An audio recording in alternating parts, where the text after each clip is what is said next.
sekere mense rondom jou. Hy laat toe dat hulle kan praat van jou val. Hy laat toe dat hulle sê jy sal dit nie maak nie en jy sal nergens kom nie. Because die Here wil nie 'n nuwe mond gebruik nie. Hy wil hy selfde mond gebruik. You know what?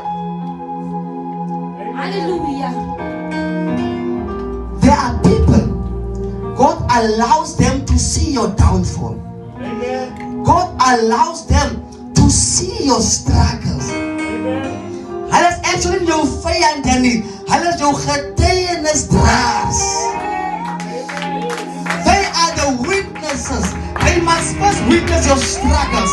They must first witness your humiliation. They must first witness your downfall. Because God wants to use the same people. They must come and announce your upliftment.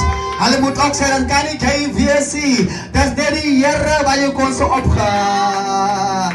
Hulle moet vra, kan dit wees? Because, as you come and say, they may see you struggle, but they must never see you quit. Hulle moet sien jy sukkel, maar hulle moet jou nie sien opgee nie. Want die Here wil vir hulle gebruik to announce your upliftment.